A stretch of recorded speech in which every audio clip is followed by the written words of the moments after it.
It seems that more women than ever before are hopping on anabolic steroids and desiring or chasing that crazy, big, shredded physique, or at least the all-time physique for the bubble that they're in. Then, of course, they end up with permanent consequences that they have to live with for the rest of their life. We talk a lot about those effects that can be easily picked out: the masculinization, the aging of one's appearance, and much more. But of course, there's a lot going on that we don't see. And ABC News actually just posted this really interesting article, which I want to share with you guys because I thought it was really cool. In this article, they touch on some really shocking figures. For instance, according to ABC, the global anabolic steroid usage amongst women has jumped from 1.4% of total women in early 2015 to now over 4%. This is in a decade of time, and we're literally talking millions of people here, millions of women starting anabolic steroids. What this means is that steroid usage among women isn't even fringe anymore. In fact, it's quite common. 1 out of 4 women that go to a gym are likely to use anabolic steroids at some point in their career of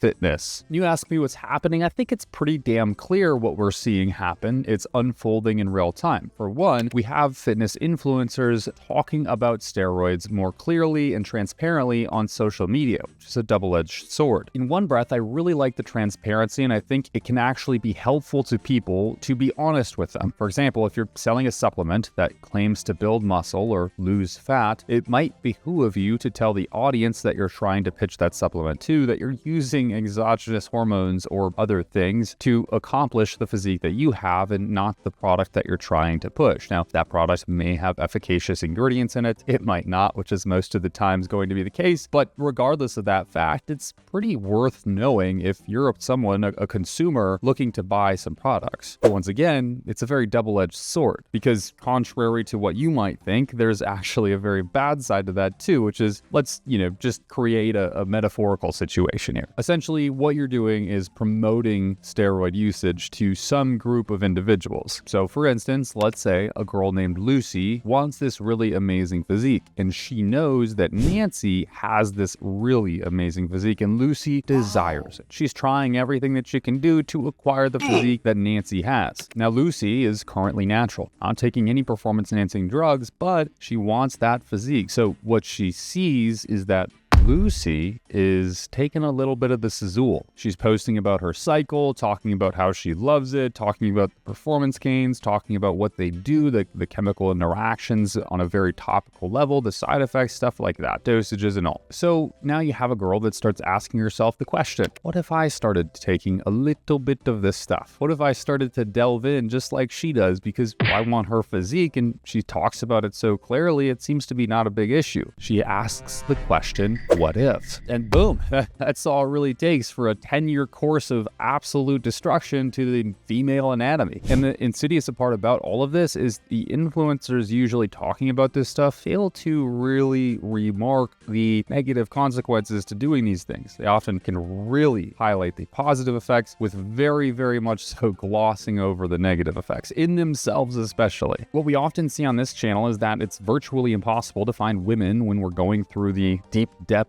of their profile talking, for instance, just talking. Sometimes these gals will even just post a photo, and you notice that all of their photos are airbrushed, all of them, adding the fact that they're probably hiding the facial aging they're acquiring from using anabolic steroids. They basically keep the side effects undisclosed, not showing them to the rest of the world as best as they can, only highlighting the positives of their journey, the shows they won, the physiques they've acquired, the supplement sponsors they've gained, which, don't get me wrong, there are positives. I'm not an idiot. People make livings doing this stuff. I get it. But what this article really does that I love is it highlights some of the critical features that aren't considered by most people when they start doing these things. For instance, Dr. Tim Kowalski, I think that's how you pronounce his name, probably wrong, as you guys know, notoriously horrible for pronouncing names, has done some really cool research specifically on women taking anabolic steroids. But what he has found in all of his case studies and research groups, and through his own polling is that women, while they can take anabolic steroids, they will experience the same quantifiable side effects as men. But the crazy part is that almost always those side effects are more significant in women populations. The acne, the hair thinning, you name it. And what this guy also talks about in this article during an interview is that basically steroid access is at an unprecedented level. It is so easy to get roids, and it's almost easier in some cases than a simple Amazon purchase. And the unfortunate side of that ease of access is that there really is no sort of regulation to what the women are getting or buying, because a lot of the times what they are getting is not what they're buying. It's completely something else. Maybe that's nothing, but a lot of the times it is a compound that is far, far more deleterious for a female to be using than the one that she was desiring to purchase. A series of steroid checks conducted in Queensland last year even found that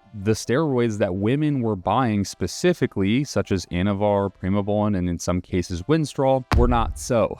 Out of the 100 samples that were tested and submitted by the community at large in the Queensland area, half of the product was entirely different from what it was labeled. This means the product was an entirely different steroidal compound from what they had ordered. And out of that 100 samples, a staggering amount of them, over 50%, were misdosed or had a way too high of a acceptable range of heavy metals, which is, it's horrible for your body. Like, just to be very clear, heavy metal toxification is disastrous. But what blows my mind, and I guess a lot of other people too, is that a lot of bodybuilders, especially males, but I think females are getting onto this too now, they know what they're getting into. They know that these products can sometimes be fake. They know that these products can sometimes have heavy metal contamination to a very significant degree. Yet they keep stabbing themselves in the glutes like a decade-old pincushion that your grandma refuses to get rid of because she likes to sew patches on all your jeans with holes and embarrass you in front of everyone in school, so you now have trauma that has spread through your adulthood and you seemingly can't let go of. Maybe that's just me. I don't know. In this article, the doctor we're talking about here, which is, I think, far ahead of any doctor I've heard speaking about specifically female steroid usage, mentions that women should be getting echocardiograms, blood tests, taking their blood pressure, and much more. And specifically that these are things that men usually are aware of, that they need to be doing. They know what these terms are. They know how to get these tests. They know how to take their own blood pressure. But women, on the other hand, aren't pressed as hard as men, nor are they as well educated as men in terms of the potential side effects. And I would also add on top of these tests, there should be a lot more things that should be a standard of practice for women who are taking performance-enhancing drugs for whatever particular reason. If for some undiscernible reason you say, I'm going to take a male hormone, you should be recording your voice on a weekly basis, having a phrase that you say every single week to make sure there's no changes within your voice. You should be, while completely a weird take, right? But there is going to be some clitoral enlargement when a female takes in a decent dose of anabolics.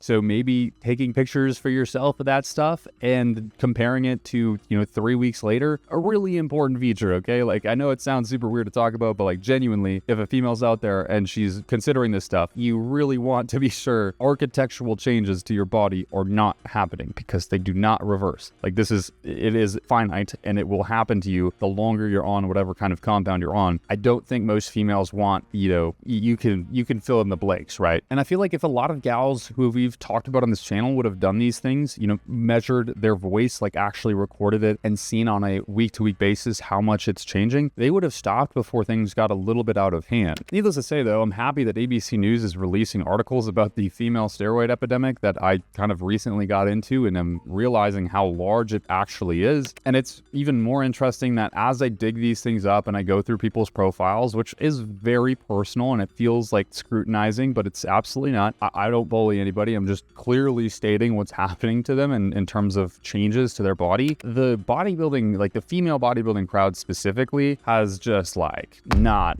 dug what I have going on, like they really don't like being called out like that. But the thing is that they won't call it out themselves. Like, these are true changes. I'm not subjective. I'm not making it up. I'm showing you, here's a video from 2 years ago, and here's a video from now. You can see the differences. I can see the differences. It's worth talking about that these things happen to females. But hey, if, the hate is there, I don't really care, because I've gotten like numerous messages from people who were taking some kind of performance enhancing compound that wasn't an androgenic steroid and stopped taking it because they watched even just one of my videos, which I think is badass. They didn't even, a lot of the times, know what they were taking. So I'm happy to be talking about this stuff. And we have all seen enough in this industry as a whole. I mean, people horrifically losing themselves to abuse of all sorts of compounds. I mean, Jesus, the past year alone, we have people committing murder, Connor Murphy going insane, the Liver King faking his natty status and then going insane, chasing Joe Rogan around the world. That 17-year-old kid who just entered the hospital on life support because he claimed natty. In fact, he was not. He was blasting astronomical amounts of steroids. And so he got an infection. He did a bad injection and got an infection at 17 years old. There's so many deaths we've talked about, so many people who've changed their entire lives, their bodies, their faces, their hairlines. I mean, all in pursuit of a pretty singular and selfish goal. When in reality, like, having a physique that's great doesn't really require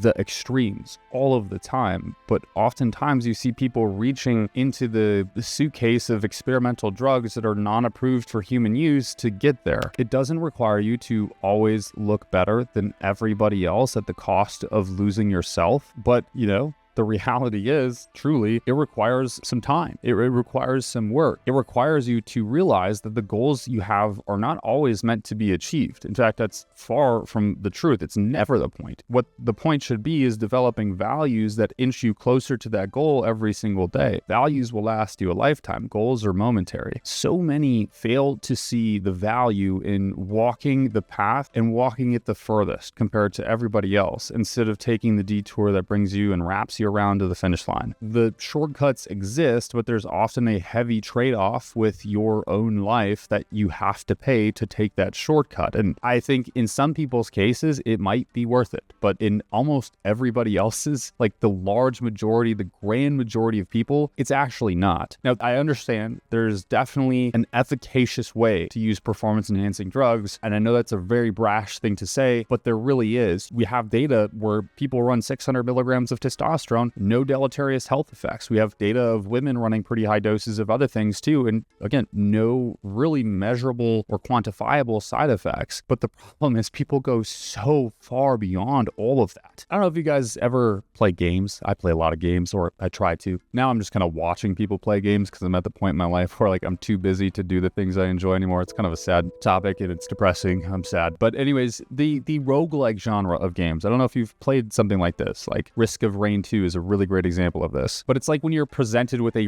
really OP piece of gear, like you got a really OP piece of gear, it's awesome, and you loot it, but it has a nerf on it, it has a curse or something that's a negative on it, some sort of con. Maybe let's say it does something drastic, like boosts your attack damage by 35%, which is astronomical in any game. But in return, what you get is a 50% reduction to your total health pool, or HP. The use of steroids and experimental compounds, the protocols people are doing with it, is very similar to taking one of those items. You get a massive buff, but the nerf is almost worse. Anyways, I don't know what to really say here, how to end this video, but I am glad that the people who watch these videos are getting some kind of information on the inside of bodybuilding, female use, and all of this stuff, because it is so shrouded in misinformation.